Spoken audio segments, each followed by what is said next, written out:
قرآن اللہ رب العالمین کا آخری کلام ہے. اسے اللہ رب العالمین نے بطور ہدایت کے نازل کیا تھا، لیکن آج ہمارے معاشرے کا ایک بڑا طبقہ اسے ہدایت کے طور پر نہیں بلکہ تبرک کے طور پر اس کو پڑھتا ہے. قرآن کی بہت تعظیم کرے گا، گھر میں سب سے اونچی جگہ پر قرآن رکھے گا، جزدانوں میں سجا کر کے، رحل میں، ریشم کے کپڑوں میں، عطر بھی دے گا اسے اور اسی کی صفائی بھی کرے گا، سب سے اونچی جگہ پر. بہت تعظیم ہے قرآن کی. لیکن جو اصل تعظیم ہے قرآن کی وہ ہمارے معاشرے سے مفقود ہے. اصل تعظیم یہ ہے کہ قرآن کی تعلیمات پر ہم عمل کریں. وہ کتاب ہدایت ہے. قرآن کریم کی دوسری آیت، دوسری سورت اور دوسری آیت، اللہ تعالیٰ نے کیا فرمایا؟ قرآن کی دوسری سورت کیا ہے؟ سورۃ البقرہ. قرآن میں جو ترتیب ہے فی الحال ہمارے پاس اس کے لحاظ سے، الف لام میم ذالک الکتاب لا ریب فیہ ھدی للمتقین، متقیوں کے لیے ہدایت ہے. یہ ہم جب قرآن پڑھتے ہیں صرف تبرک کے طور پر، شفا کے لیے پڑھتے ہیں، ہدایت کے طور پر نہیں پڑھتے ہیں. بہت کم لوگوں کا مقصد ہوتا ہوگا کہ قرآن کے ذریعے سے ہمیں ہدایت مل جائے، صحیح راستہ مل جائے. اس نیت سے قرآن کی تلاوت بہت کم لوگ کرتے ہیں. اسی لیے زندگی بھر قرآن پڑھیں گے لیکن ان کو صحیح راستہ نہیں مل پاتا ہے. برائی پر قائم ہے، غلط راستے پر قائم ہیں، شرک کر رہے ہیں، کفر ہے، بدعات، خرافات، رسم و رواج، تمام چیزیں ان کے ہاں پائی جاتی ہیں. کیوں؟ اس لیے کہ قرآن کو ہدایت کے طور پر ہم نہیں پڑھتے ہیں، صرف تبرک کے لیے. وفات ہو گئی ہے، لاؤ بھائی قرآن پڑھ کر کے بخشوا دو ان کو. روح نکلنے کا وقت ہے، سورہ یاسین پڑھ دو، اس سے کیا ہو جائے گا؟ مردے کی بخشش ہو جائے گی. وفات ہو گئی، 10 20 50 بچوں کو بلایا، سب کو ایک ایک پارہ دیا، 1 گھنٹے کے اندر پورا قرآن ختم ہو گیا، خلاص. اس کے لیے ہم قرآن کو پڑھتے ہیں، حالانکہ قرآن کا مقصد یہ نہیں تھا. قرآن کو اللہ رب العالمین نے ہمارے لیے ہدایت کے طور پر نازل کیا تھا. جب اس نیت سے ہم قرآن کی تلاوت کریں گے تو ہمیں ہدایت ملے گی، ہمیں صحیح راستہ ملے گا. قرآن کی تعلیمات کیا ہیں؟ قرآن کی بے شمار تعلیمات ہیں. ان تمام تعلیمات کو اس مختصر سے وقت میں تو ہم آپ کے سامنے پیش نہیں کر سکتے ہیں. البتہ یہ ہم سمجھ لیں کہ قرآن کی تعلیمات 2 طرح کی ہیں. ایک تعلیم تو یہ ہے کہ ہمیں کرنے کا حکم دیا ہے، امر ہے، حکم ہے کہ آپ کو یہ کام کرنا ہے. اور دوسری تعلیم کیا ہے کہ ہمیں کچھ چیزوں سے دور رہنے کا حکم دیا ہے جس کو نہیں کہا جاتا ہے. اور یہی دین کا خلاصہ ہے. دین کا خلاصہ ہی 2 لفظوں میں ہے. دین کسے کہتے ہیں؟ دین میں کچھ چیزوں کے کرنے کا حکم ہے اور کچھ چیزوں کے چھوڑنے کا حکم ہے. وہی بات قرآن کے اندر بھی ہے، وہی بات حدیث کے اندر بھی ہے. اور جو تعلیمات میں آپ کے سامنے پیش کروں گا وہ صرف قرآن کی نہیں، حدیث کی بھی تعلیمات وہی ہیں. کیونکہ جیسے قرآن اللہ تعالیٰ کی طرف سے ہے ایسے حدیث بھی اللہ رب العالمین کی طرف سے ہے. فرق صرف یہ ہے کہ قرآن کے الفاظ بھی اللہ کی طرف سے ہیں، حدیث کے الفاظ ہمارے نبی صلی اللہ علیہ وسلم کی طرف سے ہیں. وما ينطق عن الهوى ان هو الا وحی یوحى، کہ آپ اپنی زبان مبارک سے جو لفظ نکالتے ہیں وہ اللہ تعالیٰ کی طرف سے وحی ہوتی، وہی ہے، اللہ کا فرمان ہے. وہ اللہ نے آپ کو حکم دیا، وہی نازل فرمائی، تب آپ نے اپنی زبان مبارک کو جنبش دی، تب آپ نے کلام فرمایا. لہذا وہ بھی اللہ رب العالمین کی طرف سے ہے. اللہ فرماتا ثم ان علینا بیانہ، قرآن کے بیان کی ذمہ داری کس کی ہے؟ اللہ کہتا ہے ہماری ہے. لیکن قرآن کو کس نے بیان کیا؟ ہمارے نبی صلی اللہ علیہ وسلم نے بیان کیا. اس کی تفسیر ہمارے نبی نے لوگوں کے سامنے بیان کی. لہذا ہمارے نبی نے جو تفسیر کی ہے، جو قرآن کا بیان کیا، وہ اللہ رب العالمین ہی کی طرف سے در حقیقت ہے. لیکن ہمارے نبی نے اپنی الفاظ میں اسے لوگوں کے سامنے بیان کیا. تو یہ جو تعلیمات ہیں وہ قرآن اور حدیث پورے دین کی تعلیمات ہیں.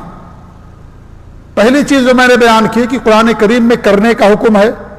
اللہ تعالیٰ کی بات کیجئے، لوگوں کے حقوق ادا کیجئے، نبیوں پر ایمان لائیے، سابقہ آسمانی کتابوں پر ایمان، رسولوں پر ایمان، یوم آخرت پر ایمان، اچھی اور بری تقدیر پر ایمان، اور اس طریقے سے بندوں کے حقوق، آخرت پر ایمان، پڑوسیوں کے حقوق، میاں بیوی کے حقوق، والدین کے حقوق، بچوں کے حقوق، حتیٰ کہ جنین جو پیٹ کے اندر بچہ ہوتا ہے اس کے حقوق کیا ہیں وہ بھی بیان کیے گئے،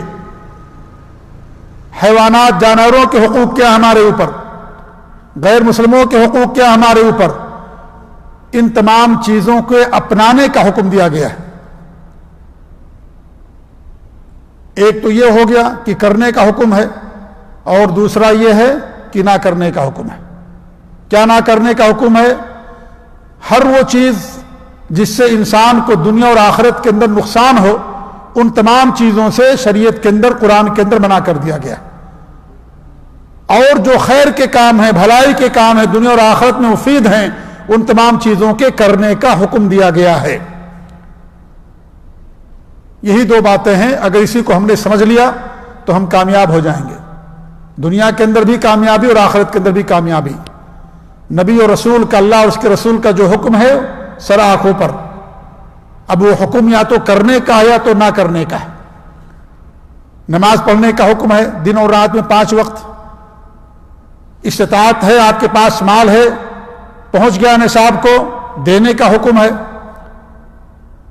روزہ رکھنے کا حکم ہے، استطاعت پر مقیم ہے آپ کے لیے روزہ اللہ نے فرض کر دیا ہے، آپ کو اللہ نے مال سے نوازا ہے، آپ کے پاس استطاعت اور قدرت ہے، آپ کو زندگی میں ایک بار حج کرنا ہے، نیکی کا حکم دینا ہے، لوگوں کو برائیوں سے روکنا ہے، اچھے اخلاق کو اپنانا ہے، وعدہ پورا کرنا ہے، سب کے ساتھ حسن سلوک سے پیش آنا ہے۔ یہ تمام چیزوں کی تعلیمات ہمیں قرآن اور حدیث کے اندر دی گئی،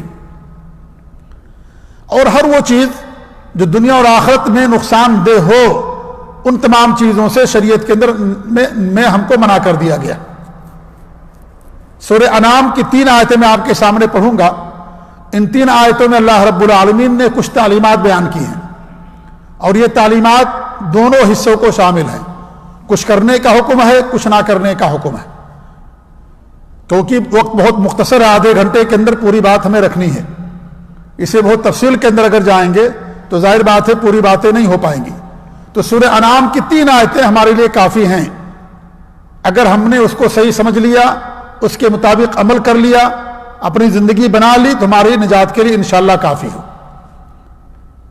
اللہ رب العالمین فرماتا ہے قل تعالوا اتل ما حرم ربکم علیکم، آؤ میں تمہیں بتاؤں کہ تمہارا رب نے تم پر کیا حرام کیا ہے، تمہارے رب نے تم پر کیا حرام کیا ہے، کون سی چیزیں تمہارے اوپر حرام؟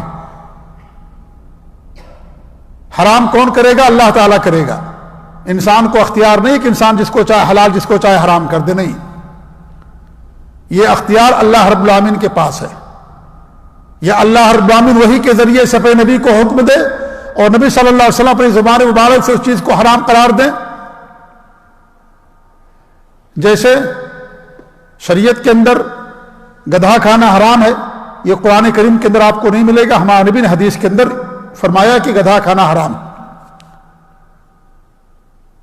ہمارے نبی نے ہمیں بہت ساری چیزوں کو حرام قرار دیا، اللہ رب العالمین وحی کے ذریعے سے آپ کو بتایا، قرآن میں اس کا ذکر آپ کو نہیں ملے گا وضاحت اور صراحت کے ساتھ۔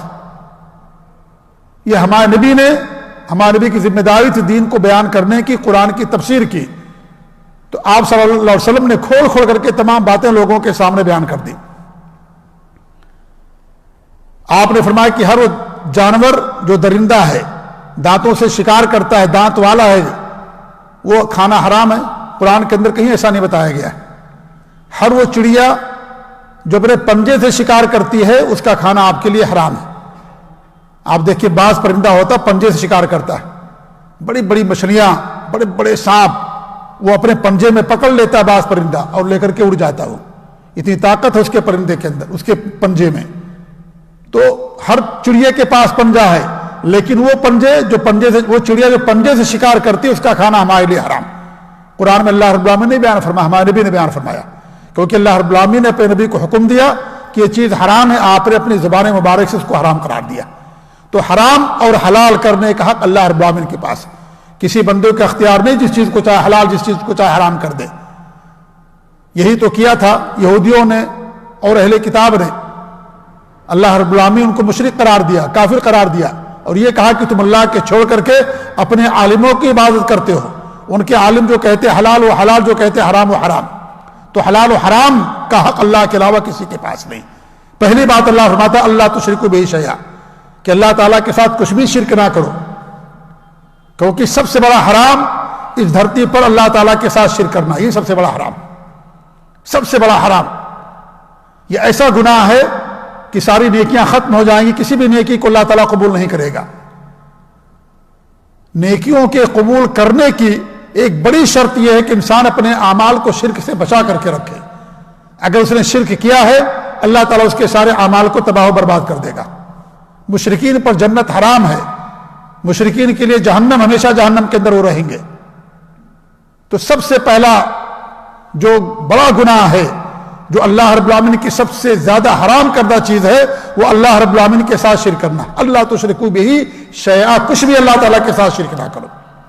یعنی کہ بہت زیادہ شرک کریں گے تب حرام ہوگا, تھوڑا کر لیں گے تو جائز ہوگا, ایسا نہیں ہے. شریعت کے قاعدہ ہمیشہ یاد رکھیے, جو چیز حرام ہے کم ہو یا زیادہ وہ چیز پوری حرام ہوتی ہے. جھوٹ بولنا حرام ہے نا, ابھی نہیں کہ دن بھر میں 100 جھوٹ بولیں گے تب حرام ہوگا, ایک جھوٹ بولیں گے تو جائز ہو جائے گا, نہیں, ایک جھوٹ بھی آپ کے لیے حرام ہے. ایسے شرک یہ حرام ہے تو مکمل حرام ہے. شیئن نکرہ, معمولی بھی, اگر مکھی کے برابر بھی آپ شرک کرو گے تو اللہ تعالیٰ اسے معاف نہیں کرے گا.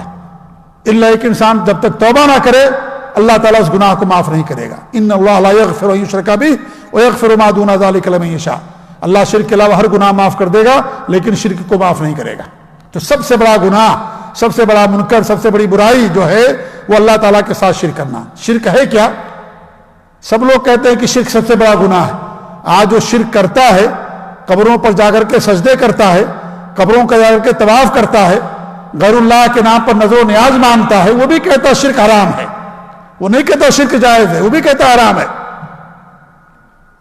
اس کے یہاں بھی شرک حرام ہے, کہتا سب سے بڑا گناہ شرک کرنا ہے.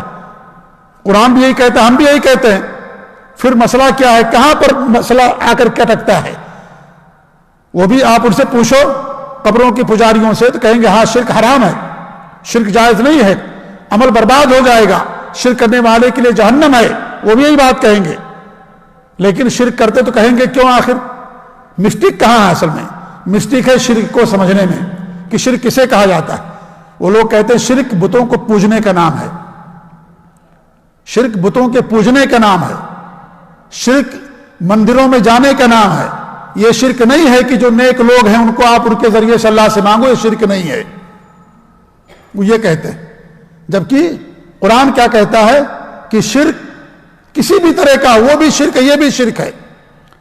سب سے پہلا شرک کس کے اندر پیدا ہوا؟ نوح اسلام کی قوم کے اندر پیدا ہوا. ان کے ہاں کیا بیماری؟ یہی بیماری تو تھی نا. انہوں نے اپنے نیک لوگوں کا واسطہ لیا, کہتے تھے ہماری پہنچ نہیں ہے اللہ تعالیٰ کے ساتھ, ان کے ذریعے سے مانگیں گے تب ہمیں ملے گا. تو وہ مشرک قرار دیے کہ اللہ رب العالمین نوح علیہ السلام کو بھیجا. وہ کہتے ہیں کہ نہیں, شرک یہ ہے کہ اللہ کے علاوہ کسی اور کو خالق مانو, اللہ کے علاوہ کسی اور کو رازق مانو, یہ شرک ہے. سوال یہ ہے کہ مکہ کے مشرک بھی تو اللہ تعالیٰ کو رازق مانتے تھے, وہ بھی اللہ کو مالک مانتے تھے, وہ بھی اللہ کو حاکم مانتے تھے, پریشانیوں میں اللہ ہی کو پکارتے تھے, مصیبتوں میں اللہ ہی کو پکارتے تھے. پھر اللہ نے نبی کیوں بھیجا ان کی طرف؟ اگر یہ شرک نہیں ہے تو کیوں بھیجا؟ قرآن تو یہ کہتا ہے کہ مشرک, اور قرآن یہ بھی بیان کرتا ہے کہ لوگ اللہ تعالیٰ کو خالق اور مالک مانتے تھے, اللہ کو رازق مانتے تھے. تو مطلب یہ ہوا کہ اللہ کو خالق اور مالک ماننے سے انسان کو نجات نہیں ملے گی اگر وہ اللہ تعالیٰ کے ساتھ شرک کرتا. کیا اللہ تعالیٰ کے ساتھ؟ اللہ تعالیٰ کے جو اختیارات ہیں خاص, ان میں اللہ تعالیٰ کے علاوہ اگر کسی اور کو پکارتا اللہ تعالیٰ کے ساتھ شرک ہے, وہ اللہ تعالیٰ کے ساتھ شرک مانا جائے گا. اللہ ہی اولاد دینے والا ہے, کسی پیر کے ذریعے سے مانگو, اللہ تعالیٰ کے ساتھ یہ شرک ہوگا. اللہ نے کسی کو اختیار نہیں دیا. موت و زندگی کا مالک اللہ, ہواؤں کو چلانے والا, نظام چلانے والا اللہ تعالیٰ. آپ کسی اور کو اگر پکارو, کسی اور کے ذریعے سے مانگو, اللہ تعالیٰ کے ساتھ شرک ہوگا. یہ اللہ نے ہمیں اپنی عبادت کے لیے پیدا کیا ہے. تمام عبادات, نماز عبادت ہے, رکوع سجدہ عبادت ہے. ان عبادات کو اللہ کے علاوہ کسی اور کے لیے کرنا شرک, وہ کہتے ہیں شرک نہیں ہوتا ہے. یہ تو ہم عقیدت میں کرتے ہیں، احترام میں کرتے ہیں. آپ اسے عقیدت کو یا احترام کو اللہ تعالیٰ کے ساتھ شرک ہے. فصل ربک ونحر، رب کے لیے نماز پڑھیے، رب کے لیے قربانی کیجیے، رب کے لیے جانور ذبح کیجیے. اللہ کے علاوہ کسی اور کے نام پر جانور ذبح کرتے ہیں یا ایسی جگہ ذبح کرتے ہیں جہاں شرک ہوتا ہے، وہ اللہ رب العالمین کے ساتھ کفر اور شرک کرنا ہے. من ذبح لعن اللہ من ذبح لغیر اللہ، اللہ کی لعنت ہوتی ہے اس شخص پر جو غیر اللہ کے لیے ذبح کرتا ہے. وہ کہتے ہیں شرک نہیں ہے، یہ تو ادب اور احترام میں ہم کرتے ہیں، احترام میں ہم کرتے ہیں اس لیے شرک نہیں ہے. قرآن کہتے ہیں شرک ہے، یہ نبی فرماتے ہیں شرک ہے، لیکن وہ کہتے ہیں شرک نہیں ہے. منمانی قرآن کریم کی تعویل، منمانی قرآن کریم کا معنی اور مطلب. اللہ تعالیٰ کے اسماء اور صفات ہیں، رکوع اور سجدہ ہے مان لیجئے، رکوع اللہ کے لیے، سجدہ اللہ کے لیے، لیکن کہتے نہیں سجدہ ہم اگر کسی کا تعظیم ہی کرتے ہیں، تعظیم میں کرتے ہیں، کوئی مسئلہ نہیں ہے، یہ کرنا جائز ہے غیر اللہ کے لیے. جیسے آدم کا سجدہ کیا تھا فرشتوں نے، حالانکہ آدم کی مثال کیا تھی؟ قبلے کی تھی. ہم خانہ کعبہ کی طرف کر کے نماز پڑھتے ہیں نا، سجدہ زمین پر کرتے ہیں. کیا زمین کے لیے سجدہ کرتے ہیں؟ اگر کوئی زمین کے لیے سجدہ کرتا ہے اللہ تعالیٰ کے ساتھ شرک کرتا ہے، کیونکہ زمین مخلوق ہے. ہم اللہ کے لیے سجدہ کرتے ہیں. خانہ کعبہ کا طواف اللہ کے لیے ہوتا ہے، خانہ کعبہ کے لیے نہیں ہوتا. تو کہتے ہیں آدم کا سجدہ کیا تھا فرشتوں نے، تو آدم کی مثال قبلے کی تھی، اس لیے یہ شرک نہیں تھا. آدم کا سجدہ نہیں تھا، وہ سجدہ تھا اللہ تعالیٰ کے لیے. حقیقت میں جیسے ہم سجدہ کرتے ہیں اللہ کے لیے، لیکن ہمارا منہ قبلے کی طرف ہوتا ہے، اللہ کے لیے سجدہ کیا جاتا ہے. تو اس طریقے سے وہ کہتے ہیں کہ سجدہ کرنا تعظیماً کسی کا ادب احترام میں یہ شرک نہیں کہلاتا، حالانکہ یہ بھی اللہ رب العالمین نے اس کو شرک قرار دیا. ہمارے نبی کا سجدہ کیا تھا حضرت معاذ بن جبل نے، ہمارے بھی ان کو روک دیا، کہا کہ میں نے دیکھا یمن کے اندر کے لوگ اپنے بڑوں کا سجدہ کرتے، آپ سب سے بڑے ہیں. کہا کہ اگر میں جائز کرتا سجدہ تو شوہروں کو، عورتوں کو کہ اپنے شوہروں کا سجدہ کریں. سجدہ کرنے سے آپ نے منع کر دیا، آپ سے بڑا کون ہو سکتا ہے؟ تو یہ سجدہ کیونکہ اللہ تعالیٰ کے ساتھ شرک ہے یہ، اس لیے ہمارے نبی نے اس کو جائز قرار نہیں دیا. اللہ تعالیٰ کے اسماء اور صفات ہیں، ان میں اللہ رب العالمین کے ساتھ کسی کو شریک کرنا. اللہ عالم الغیب ہے، اللہ کے علاوہ کسی پیر کو آپ عالم الغیب مانیں کہ فلاں پیر، فلاں صاحب، فلاں مرشد، ہمارے مولوی صاحب غیب جانتے ہیں، اللہ رب العالمین کے ساتھ یہ شرک ہے اللہ تعالیٰ کے اسماء اور صفات میں. تو یہ شرک کہلاتا ہے. تو شرک کے معنی میں غلطی کرنے کی وجہ سے وہ لوگ کہتے ہیں کہ یہ سب شرک نہیں ہے جو قرآن و حدیث میں ہمارے نبی نے فرمایا، اللہ نے فرمایا. انہوں نے شرک کی تعریف الگ سے نکالی. اللہ پر ایمان نہ لانا، مندروں میں جانا، اور اس طریقے سے اللہ کے علاوہ کسی اور کو پکارنا، یا اس طریقے سے اللہ کے علاوہ جو نیک لوگ ہیں ان کے علاوہ کسی اور کو پکارنا، یہ شرک کہلاتا ہے. حالانکہ قرآن کریم میں سب کو اللہ رب العالمین نے شرک قرار دیا. تو یہ سمجھنے کی ضرورت ہے کہ شرک آخر ہے کیا. آپ جا کے ان سے کہو گے بھی کہیں گے ہاں شرک حرام ہے، شرک ناجائز ہے، شرک بڑا گناہ ہے، شرک کرنے کی سزا جہنم. یہ بھی پوری باتیں آپ کے سامنے بیان کریں گے، قرآن کی ساری آیتیں آپ کے سامنے پیش کر دیں گے. تو مطلب یہ ہے کہ یہ تفصیل جاننا ضروری کہ شرک کسے کہا جاتا ہے. تو وہ چیزیں جن میں اللہ رب العالمین کے صرف اختیارات ہیں، ان میں اللہ کے علاوہ کسی اور کو وہ اختیار دے دینا، یہ شرک کہلاتا ہے. اللہ نے اگر کسی کو اختیار دیا وہ شرک نہیں ہے. اللہ نے آپ کو اختیار دیا ہے کہ آپ کسی کو قرضہ دے دو، آپ کسی کو اسپتال پہنچا دو، یہ سارا اختیار اللہ رب العالمین نے آپ کو دیا ہے. اس میں اگر آپ کسی کی مدد لیتے ہیں شرک نہیں کہلاتا. یہ تعاون ہے، نیکی پر تقوی، نیکی پر اور تقوی پر مدد کرنا، جس کا اللہ رب العالمین نے ہمیں قرآن کریم کے اندر بھی حکم دیا، وَتَعَاوَنُوا عَلَى الْبِرِّ وَالتَّقْوَى وَلَا تَعَاوَنُوا عَلَى الْإِثْمِ وَالْعُدْوَانِ. تو سب سے پہلی چیز اللہ نے فرمائی کہ اللہ تعالیٰ کے ساتھ کچھ بھی شرک نہ کرو. اللہ کی عبادت کرنا ہے اور اپنی عبادت کو اللہ تعالیٰ کے شرک سے بچانا ہے. شرک سے بچائیں گے تبھی عبادت فائدہ مند ہوگی. اگر عبادت بھی کرتے ہیں، روزہ نماز بھی پڑھتے ہیں، شرک بھی کرتے ہیں، تو ان عبادتوں کی کوئی حیثیت نہیں ہے.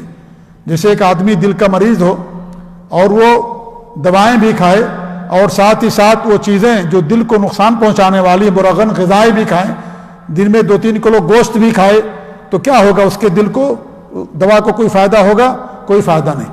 ایک آدمی شوگر کا مریض ہے اور دوائیں بھی کھاتا ہے اور شوگر بھی خوب کھاتا ہے، دن بھر میں خوب مٹھائیاں کھاتا ہے، کوئی فائدہ ہوگا اس کا؟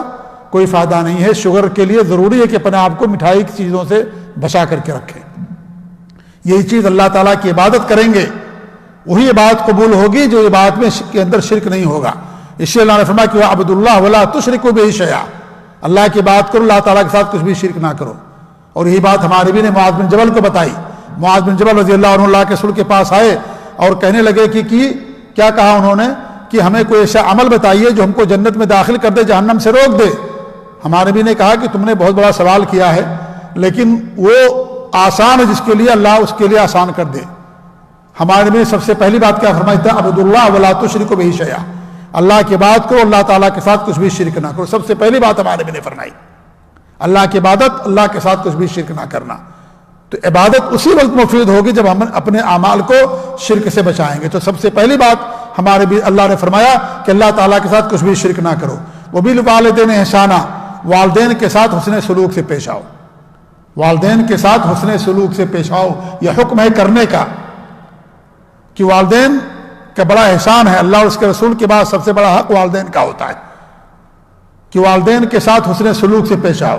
اگر ماں باپ کسی غیر مسلم ہیں تو بھی دنیائی طور پر انسان کو ان کے ساتھ حسن سلوک سے پیش آنا ہے، لیکن ان کی بات نہیں ماننا ہے دین معاملات میں، لیکن دنیاوی طور پر ان کے ساتھ انسان کو حسن سلوک سے پیش آنا ہے۔ اللہ کی ناراضگی والدین کی ناراضگی میں، اللہ کی خوشی ماں باپ کی خوشی کے اندر ہوتی ہے۔ آج بڑا المیہ ہمارے معاشرے کا کہ ماں باپ یا صرف ماں یا صرف باپ کئی بچوں کی پرورش کر لیتا ہے، لیکن وہی باپ یا ماں جب بوڑھی ہو جاتی ہے تو کئی بچے مل کر کے ایک ماں باپ کی پرورش نہیں کر پاتے۔ بہت بڑا المیہ ہے۔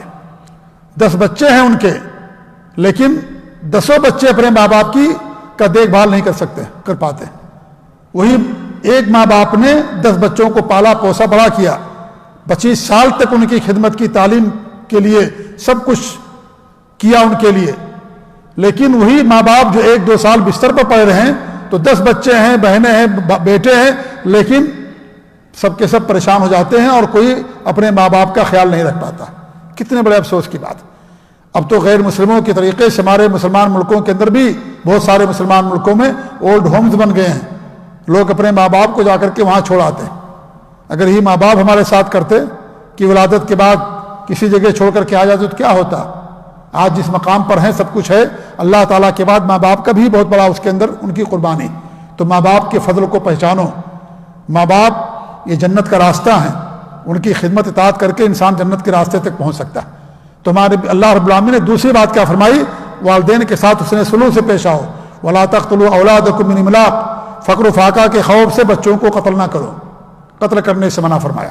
یہ زمانہ جاہلیت کے اندر تھا کہ فقر و فاقہ کے خوف سے، اور پھر دوسرا کہ لوگ ہمیں عار دلائیں گے، اس وجہ سے کچھ لوگ کیا کرتے تھے؟ اپنے بچوں کو قتل کر دیا کرتے تھے۔ یہ عام نہیں تھا بچیوں کا قتل، کچھ قبیلے کے لوگ تھے اور بہت کم واقعات پیش آئے۔ ایسا نہیں کہ پورے عرب کے اندر سب کے سب اپنی بچیوں کو قتل کر دیا کرتے تھے، ایسا نہیں تھا۔ اگر ایسا ہوتا تو بچیاں عورتیں ہوتی نہیں، کہ شادی بیاہ کیسے ہوتا؟ یہ سب نہیں تھا اتنا زیادہ۔ کچھ قبیلے کے لوگ تھے اور کچھ واقعات پیش آئے۔ ایسا نہیں کہ ایک دم یہ صدیوں سے چلا آ رہا تھا کہ جب بھی بچی پیدا ہوتی لوگ اسے قتل کر دیتے۔ ہمارے پاس ایک صاحب نے ویڈیو بھیجا اور کہا کہ مکے کے اندر گیٹ نمبر 71 کے سامنے جو زمین ہے، جگہ ہے، اسی جگہ پر بچیوں کو لوگ قتل کیا کرتے تھے، اور وہاں یہ لوگ اس کی توسیع کرنا چاہتے نہیں کر پاتے ہیں۔ جب زمین کھودتے تو پورا خون نظر آتا ہے، ایک دم تازہ خون، اور بچیوں کی چیخنے کی آواز آتی ہے۔ نعوذ باللہ من ذالک۔ کیسی باتیں لوگ جو ہے مشہور کر دیتے ہیں۔ کیا ان کو قتل، کیا مطلب ان کا قتل کیا جاتا تھا؟ ان کو زندہ زمین میں گاڑ دیا جاتا تھا، اور جب آدمی مر گیا تو خون بھی ختم ہو گیا، یا خون رہے گا اس کے ساتھ زندہ؟ آدمی مر گیا خون باقی رہتا ہے؟ آپ زندہ مردہ آدمی قتل کرو یا کسی جانور کو، خون نہیں نکلے گا، جب وہ زندہ تب خون نکلتا ہے۔ تو کہتے ہیں خون نکلتا، تازہ خون، بچیاں چیخ رہی ہوتی، چلا رہی ہوتی، اس لیے وہاں پر توسیع نہیں کر پاتے۔ یہ سب جھوٹی بات ہے۔ کہنے کا مقصد یہ ہے کہ کچھ لوگ ایسا کرتے تھے تو اللہ نے ان کو منع فرمایا۔ یہ حقوق العباد ہے، اللہ سب کو روزی دینے کا ذمہ دار ہے، اللہ کے علاوہ کوئی اور نہیں جو روزی دینے والا۔ اللہ رزاق، ان اللہ هو الرزاق ذو القوۃ المتین۔ تو یہ بیماری ان کے اندر تھی۔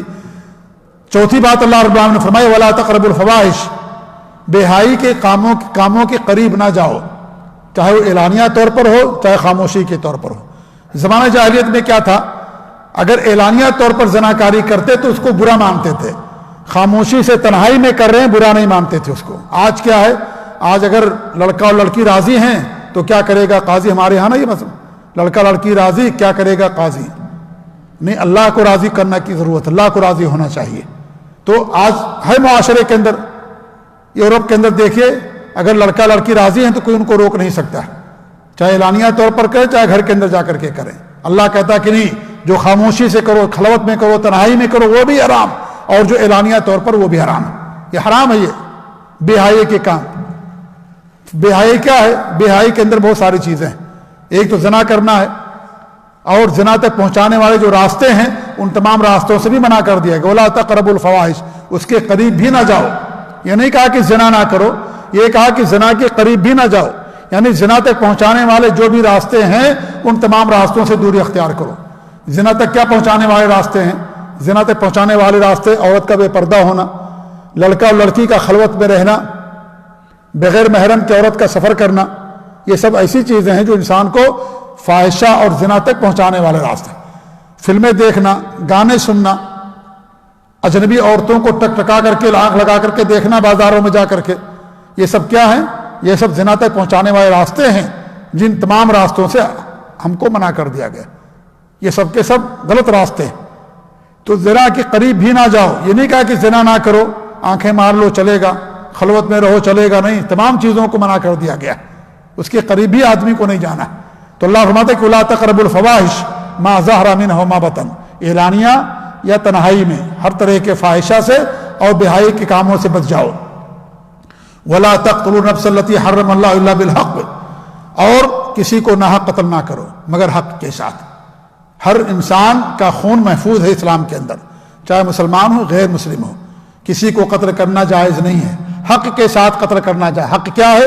یہ حاکم وقت کے لیے کچھ گناہ ایسے شریعت کے اندر کہ اگر انسان کرے گا تو اس کا خون حاکم وقت کے لیے حلال ہوگا، ہمارے اور آپ کے لیے حلال نہیں ہوگا۔ اگر کسی نے زنا کیا، شادی شدہ ہے، اسلامی قانون ہے تو اس کو کیا کر دیں گے؟ رجم کر دیں گے، یہ حق ہے شریعت کا۔ چوری کرتا ہے اس کے ہاتھ کاٹ لیے جائیں گے، یا کسی کو ناحق قتل کرتا ہے، کسی نے کسی کو جا کر کے قتل کر دیا تو اگر اس کے ورثہ معاف نہ کریں تو اس کو بھی قتل کر دیا جائے گا۔ تو یہ حق کے ساتھ شریعت میں نئے قانون بنایا، کیوں؟ تاکہ دنیا کے اندر امن و امان رہے، فساد نہ ہو، ہر ایک کی جان، ہر ایک کی عزت، ہر ایک کا مال محفوظ رہے۔ تو حق کے ساتھ ہے یہ، اور یہ کس کی ذمہ داری؟ حاکم وقت کی۔ یا اس طریقے سے کوئی دین اسلام کو چھوڑ کر کے مرتد ہو گیا، دین کو چھوڑ دیا اس نے، تو اس کو بھی قتل کر دے گا۔ کون کرے گا؟ حاکم وقت قتل کرے گا اس کو۔ ہم اور آپ اس کو قتل نہیں کریں گے، ہم کو انہیں نصیحت کرنا، ان کو سمجھانا۔ اس طریقے سے جادوگر ہے، جادوگر کی سزا بھی شریعت کے اندر قتل کرنا ہے۔ کوئی جادو کا کام کرتا ہے تو اس کی سزا قتل کرنا ہے۔ اغلام بازی کی مرد کے ساتھ پیخانے کے راستے سے اپنی شہوت پوری کرتا ہے، اس کی بھی سزا اسلام کے اندر قتل ہے۔ یہ اللہ کے رسول کا حدیث ہے کہ جو کرے اور جس کے ساتھ کیا جائے دونوں قتل کر دو۔ اور کچھ حدیث میں نبی نے فرمایا کہ اس کو پہاڑی پر لے کر کے جاؤ، پہاڑی سے دونوں کو زمین پر ڈھکیل دو کہ دونوں مر جائیں۔ یہ بغاوت ہے فطرت سے۔ اگر کوئی آدمی غلط راستے سے، یعنی مرد اپنی شہوت مرد کے پیخانے کے راستے سے پوری کرتا ہے، اس کو اغلام بازی کہا جاتا ہے۔ اللہ رب العالمین نے سب سے بڑا عذاب لوط علیہ السلام کی قوم کو دیا، تین عذاب ان کو دیا تھا۔ یہ جرم ان کے یہاں پایا جاتا تھا، اس سے پہلے جرم نہیں تھا دنیا کے اندر، وہ اس جرم کے موجد تھے، بانی تھے، اس سے پہلے جرم نہیں تھا دنیا کے اندر۔ نور آدم سے کائنات کی شروعات ہوئی، لوط علیہ السلام کے زمانے میں جو ابراہیم علیہ السلام کے بھتیجے تھے ان کی قوم کے اندر یہ جرم پایا جاتا تھا، اس سے پہلے دنیا اس جرم سے ناآشنا تھی۔ سب سے بڑی سزا اللہ نے انہی کو دی تھی، لوط علیہ السلام کی قوم کو۔ تو بہت بڑا گناہ ہے یہ کہ انسان اپنی شہوت مرد کے پیخانے کے راستے سے پوری کرے، اغلام بازی کہا جاتا ہے اسے، یہ حرام ہے شریعت کے اندر۔ تو یہ بھی اس کا حکم شریعت کے اندر قتل کرنا ہے، لیکن کون کرے گا؟ یہ ہم اور آپ نہیں کریں گے۔ کون کرے گا؟ حاکم وقت کرے گا، قاضی کرے گا، ورنہ دنیا کے اندر بدامنی ہوگی، فساد ہوگا۔ تو اس طریقے سے چھٹی چیز اللہ فرماتا ہے کہ وَلَا تَقْرَبُوا مَالَ الْيَتِيمِ، جو یتیم ہیں ان کے مال کے قریب نہ جاؤ۔ یتیم جس کے باپ کا انتقال ہو گیا اور جب تک بالغ نہ ہو جائے وہ یتیم ہوتا ہے۔ ماں کے انتقال ہونے پر بچہ یتیم نہیں ہوتا، کیونکہ اولاد کی کے نا نفقے کا ذمہ دار باپ ہوتا ہے۔ باپ کا انتقال ہوگا، اولاد جو ہے یتیم کہلاتی ہے جب تک بالغ نہ ہو جائیں۔ تو ان کے مال کی حفاظت کرنا ہے، یعنی یتیم ہے وہ، اس کو باپ سے بہت مال ملا، اب اس کی حفاظت کرنا ہے، اس کی نگہداشت کرنا ہے۔ ایک ہی ناجائز کا مال کھا لیں، اس پر دباؤ ڈال کر کے اپنے نام پر لکھوا لیں، ہوتا ہے ہمارے ملکوں کے اندر، ماں باپ نہیں ہیں، بچے پر دباؤ ڈال کر کے جا کر کے اس کا جائیداد لکھوا لیتے پہ نام پر، یا اس طریقے سے ناجائز کھاتے ہیں. تو آدمی جتنی محنت کرے محنت بھر لے سکتا ہے، لیکن اس سے زیادہ لینے سے اللہ رب العالمین نے منع فرمایا. ساتویں چیز اللہ فرماتا ہے کہ وَأَوْفُوا الْكَيْلَ وَالْمِيزَانَ بِالْقِسْطِ، ناپ اور تول کے اندر عدل کے ساتھ ناپ تول پورا کیا کرو، جتنا لو اتنا ہی دو. یہ نہیں کہ لو زیادہ اور دو کم، یہ بھی شریعت کے اندر منع کیا گیا ہے. تو یہ بھی شعیب علیہ السلام کی قوم کے اندر ہی بیماری پائی جاتی تھی، اللہ نے اس قوم کو بھی ہلاک و برباد کر دیا. وہ لوگ لیتے تھے زیادہ، دیتے تھے کم، تو شریعت نے باقاعدہ جو ہے اس سے منع فرما دیا. ایسے ہی کوئی بھی چیز ہے، آپ کسی کے ہاں نوکری کرتے ہیں تو جس پر اتفاق اس کو انسان کو اتنی تنخواہ دینی چاہیے. اگر وہ کم دیتا ہے تو گویا کہ وہ اس کے اندر کمی کرتا ہے. یہ شریعت کے اندر حرام ہے. جہاں بھی ہو، کسی بھی ملک کے اندر ہو، شریعت کے اندر یہ چیز حرام ہوتی ہے کہ انسان جو وعدے کا پابند ہے، جس پر آپ کے اتفاق ایگریمنٹ ہوا ہے، یا انسان کام زیادہ لے تنخواہ کم دے اس کو، ہے کہ نہیں؟ تو یہ بھی کیا ہے شریعت کے اندر، یہ بھی اسی کے اندر یہ چیز داخلی مانوی چیز ہے جسے علماء نے اس کے اندر داخل کیا. تو اللہ فرماتا ہے کہ ناپ تول کے اندر کمی نہ کرو بلکہ عدل کے ساتھ کرو. وَإِذَا قُلْتُمْ فَعْدِلُوا، جب تم کہو تو عدل کے ساتھ بات کرو. وَلَوْ كَانَ ذَا قُرْبَىٰ، اگرچہ وہ بات آپ کے رشتہ دار کے خلاف ہی کیوں نہ. یعنی جب بھی ہم کوئی گواہی دیں، کوئی فیصلہ کریں تو حق کے ساتھ فیصلہ کریں. یہ نہیں کہ ہمارے گھر والے ہیں تو ہم ان کے لیے جھوٹ بول جائیں. نہیں، اگر آپ جانتے ہیں کہ جو دوسرا آدمی وہ حق پر ہے، اس کے لیے آپ گواہی دیجیے، اگرچہ آپ کے اپنی ذات کے خلاف ہو، آپ کے بال بچوں کے خلاف ہو، آپ کے والدین کے ہی خلاف کیوں نہ. لیکن ہمارے یہاں بہت الٹا ہوتا ہے. ہمارا اپنا اگر جو ہے دوسرا کوئی مظلوم ہے تو اپنے کو انسان بچانے کی کوشش کرتا ہے اور جا کر کے اس کے خلاف گواہی دیتا ہے. تو یہ چیز شریعت کے اندر منع کی گئی ہے، عدل کے ساتھ انسان کو بات کرنی. جو ظالم اس کو آپ جو ہے اس کو کہیں کہ بھائی یہ چیز غلط کیا اس نے، اگرچہ آپ کا اپنا ہی کیوں نہ ہو. حتیٰ کہ اگر ہم کسی پر ظلم کریں تو بھی ہمیں اس کا اعتراف کرنا چاہیے کہ یہ چیز مجھ سے غلطی ہو گئی، میں نے ظلم کیا اس آدمی کے اوپر. انسان جا کر کے اس سے معافی مانگے، کیونکہ حقوق العباد کے اندر یہ جب تک بندہ معاف نہیں کرے گا معاف نہیں ہو سکتا. تو اللہ رب العالمین نے ہمیں اس بات کا حکم دیا. وَبِعَهْدِ اللَّهِ أَوْفُوا، نویں چیز اللہ رب العالمین نے فرمائی کہ اللہ تعالیٰ کے عہد کو پورا کرو. یہ پورا دین اللہ تعالیٰ کا عہد ہے. ہم نے وعدہ کیا اللہ رب العالمین سے روز ازل میں یا عالم ارواح میں ہم نے وعدہ کیا تھا. اللہ کے سامنے ہم نے گواہی دی ہے کہ اللہ تو ہی ہمارا رب ہے اور تو ہی ہمارا معبود ہے. ہم سب نے گواہی دی ہے. لہذا اللہ تعالیٰ کے وعدے کو پورا کرو. ایک مسلمان کے لیے اس کا دین عہد ہوتا ہے، اس دین کے اوپر مکمل طور سے اسے عمل پیرا ہونا ہے. یہی اللہ تعالیٰ کا عہد ہے. نماز عہد ہے، روزہ عہد ہے، سچ بات بولنا عہد ہے، اور اچھی بات کا حکم دینا عہد ہے، بری باتوں سے لوگوں کو روکنا عہد ہے، ماں باپ کی خدمت کرنا عہد ہے. پورا دین عہد ہے یہ جو ہم نے اللہ سے عہد اور وعدہ کیا. لہذا اللہ تعالیٰ کے وعدے کو پورا کرو. اللہ تعالیٰ سے پوچھے گا وعدہ خلافی کون کرتا ہے، عہد کو کون توڑتا ہے؟ جو منافق ہوتا ہے، جیسا کہ امام نبی نے فرمایا. لہذا وعدہ خلافی سے بچیں ہم، اللہ تعالیٰ کے عہد اور وعدے کو پورا کریں. وَبِعَهْدِ اللَّهِ أَوْفُوا، اللہ تعالیٰ کے عہد کو پورا کرو. ذَلِكُمْ وَصَّاكُمْ بِهِ، یہ اللہ تعالیٰ کی وصیت، اللہ تعالیٰ کی تعلیم ہے. لَعَلَّكُمْ تَتَّقُونَ، تاکہ تم تذکرون، تاکہ تم نصیحت حاصل کرو. آخری وصیت اللہ رب العالمین نے فرمائی اس آیت کے اندر، وَأَنَّ هَذَا صِرَاطِي مُسْتَقِيمًا فَاتَّبِعُوهُ، یہ میری سیدھی راہ ہے، اس کی اتباع کرو. وَلَا تَتَّبِعُوا السُّبُلَ، اور دیگر راستوں کی اتباع نہ کرو. فَتَفَرَّقَ بِكُمْ عَنْ سَبِيلِهِ، یہ راستے جو ہیں تمہیں صحیح راستے سے بھٹکا دیں گے. لہذا اللہ رب العالمین کا ایک ہی راستہ صراط مستقیم. ہر مومن جب نماز پڑھتا ہے، نماز کی ہر رکعت میں کیا کہتے ہیں؟ اہدنا الصراط المستقیم. اللہ تعالیٰ تمہیں صراط مستقیم کی طرف ہدایت دے دے. وہ صراط مستقیم کیا ہے؟ جو اللہ نے قرآن مجید کے اندر، اس کے نبی نے حدیث کے اندر بیان کیا، یہی صراط مستقیم. اسی پر انسان کو قائم کرنا. ایک راستہ ہے. اللہ نے دو راستے بنائے ہیں، دو صحیح راستے اللہ نے بنائے ہیں. ایک صحیح راستہ اللہ نے دنیا میں بھیجا دین کی شکل میں. اگر اس صراط پر ہم رہیں گے تو آخرت کے اندر جو صراط اللہ نے بنایا ہے اس صراط پر ہم چل پائیں گے. اس صراط کو اسی وقت پار کریں گے جب ہم دنیا میں بھیجے ہوئے اللہ کے صراط پر قائم رہیں گے. یہ دین اللہ رب العالمین کا صراط مستقیم ہے. یہ قرآن اور حدیث، قرآن کے اندر، حدیث کے اندر اللہ رب العالمین اس کو محفوظ کر دیا. یہی صراط مستقیم. جب ہم دنیا میں اس پر قائم رہیں گے تو آخرت میں جہنم کے اوپر جو صراط ہے جسے ہم پل صراط کہتے ہیں، تب جا کر کے اس صراط کو ہم پار کر پائیں گے۔ یہ صراط مستقیم دنیا سے شروع ہوتی، اس کا پہلا شروع کا کونا دنیا میں ہے اور اس کا آخری کونا آخرت کے اندر۔ اگر اس پر ہم چلیں گے یہ صراط مستقیم ہم کو جنت تک پہنچا کر کے چھوڑے گا۔ اور ایک ہی صراط ہے، بہت زیادہ صراط نہیں ہے۔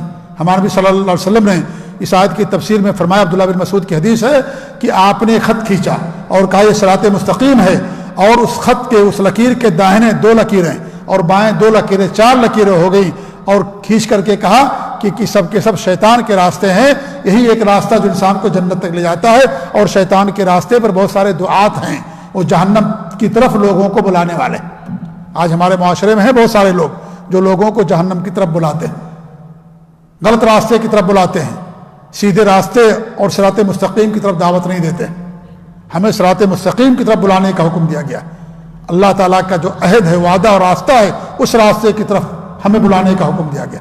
اللہ کی طرف ہمیں دعوت دینا، اللہ کی طرف لوگوں کو بلانا، اللہ کی طرف بلانا، اللہ کے دین کی طرف، قرآن اور حدیث کی طرف، سلف صالحین کے عقیدے اور منہج کی طرف بلانا۔ یہ اصل دین ہے، یہ اصل صراط مستقیم ہے جو اللہ رب العالمین نے ہم کو دنیا کے اندر دے کر کے بھیجا۔ اگر ہم دنیا میں اس پر قائم رہیں گے تو آخرت میں پل صراط پر بھی ہم قائم رہ کر کے گزر جائیں گے، اور یہی صراط مستقیم آپ کو جنت تک پہنچائے گا۔ اللہ فرماتا کہ ذالکم وصاکم بہ لعلکم تتقون، یہ تمہارے رب کی وصیت ہے، تمہارے رب کی تعلیم ہے، تاکہ تم اپنے آپ کو جہنم سے بچا سکو، اللہ کے عذاب اور عقاب سے بچا سکو۔ تقویٰ کیا ہے؟ کہ ایسا راستہ اپنانا جس راستے کو اپنا کر کے انسان اللہ تعالیٰ کے عذاب سے، اللہ تعالیٰ کے عقاب سے اپنے آپ کو بچا سکے۔ اللہ کے دین پر عمل کر کے انسان اللہ تعالیٰ کے جہنم سے، اللہ کے عذاب اور پکڑ سے، اللہ کے عقاب سے اپنے آپ کو بچا سکتا ہے۔ لہذا اگر ہمیں بچانا اللہ کے عذاب سے اپنے آپ کو، تو صراط مستقیم پر انسان کو عمل کرنا ہے، تبھی جا کر کے انسان کو صحیح راستہ ملے گا، اور اللہ کے غضب سے، اللہ کی پکڑ اور عقاب سے، اللہ کے عذاب اور جہنم سے اپنے آپ کو بچا سکے گا۔ دنیا میں صراط مستقیم پر رہیں گے، قبر میں بھی اللہ رب العالمین آپ کو ثابت قدمی عطا فرمائے گا، آپ منکر نکیر کے سوالوں کے صحیح جوابات دے پائیں گے۔ ورنہ اگر دنیا میں صراط مستقیم پر نہیں ہے تو آپ آخرت کے اندر بھی اور قبر کے اندر بھی آپ کو ثابت قدمی نہیں ملے گی۔ اللہ تعالیٰ سے دعا ہے کہ اللہ رب العالمین ہمیں ان تمام وصیتوں پر اور ان تمام تعلیمات پر عمل پیرا ہونے کی توفیق دے۔ اور بہت ساری چیزیں، جھوٹ بولنا، رشوت لینا، سود لینا، تمام چیزیں اللہ نے حرام قرار دیا۔ اگر ان تمام چیزوں کو بیان کرے کافی وقت ہوگا، لیکن ان 3 آیتوں میں اللہ رب العالمین نے اپنی وصیتیں بیان کی، اور عبداللہ بن مسعود نے قرآن کریم کی آیتوں کی تلاوت کی اور کہا کہ اگر کوئی اللہ کے رسول کی وصیت کو دیکھنا چاہتا ہے تو قرآن کی آیتوں کی تلاوت کو پڑھ لے، اللہ تعالیٰ کے فرمان کو پڑھ لے۔ کیا مطلب اس کا؟ اس کا مطلب یہ ہوا کہ قرآن اللہ نے جو حکم دیا ہے، اللہ کی جو وصیت ہے، نبی کی وصیت ہے، یہ اللہ نے حکم کی وصیتیں ہیں، ہمارے نبی کی بھی وصیتیں ہی ہے، اور جو نبی کی وصیتیں وہ اللہ تعالیٰ کی وصیت ہے، کیونکہ نبی اپنی طرف سے کچھ نہیں کہتے، نبی وہی کہتے ہیں جو اللہ رب العالمین آپ کی طرف حکم، جو اللہ تعالیٰ آپ کی طرف وہی نازل فرماتا ہے۔ اسی لیے قرآن کریم اللہ نے کیا فرمایا؟ جس نے رسول کی اطاعت کی اس نے اللہ تعالیٰ کی اطاعت کی، جس نے رسول کی نافرمانی کی اس نے اللہ تعالیٰ کی نافرمانی کی۔ نبی خود دنیا کے اندر نہیں ہے، اللہ تعالیٰ نے آپ کو بنا کر کے بھیجا نبی، اور آپ پر اللہ رب العالمین نے اپنا پیغام اتارا، اس لیے نبی کا پیغام اللہ کا پیغام ہے، اللہ کا پیغام نبی کا پیغام ہے، نبی کا پیغام۔ لہذا یہ جو وصیتیں ہیں جہاں اللہ کی قرآن کی ہیں وہی ہمارے نبی صلی اللہ علیہ وسلم کی وصیتیں ہیں، اور جو وصیتیں ہمارے نبی نے حدیثوں کے اندر فرمائی جہاں ہمارے نبی کی وصیتیں اور تعلیمات ہیں وہیں اللہ رب العالمین کی بھی وصیتیں اور اللہ رب العالمین کے بھی احکامات ہیں۔ اللہ تعالیٰ ان تمام چیزوں پر عمل کرنے کی توفیق دے، ہر شر سے اللہ تعالیٰ ہم سب کو محفوظ رکھے، توحید اور سنت پر قائم رکھے، آمین۔ وجزاکم اللہ خیر، وصلی اللہ علیہ محمد وعلی آلہ وصحبہ اجمعین، والسلام علیکم ورحمۃ اللہ وبرکاتہ۔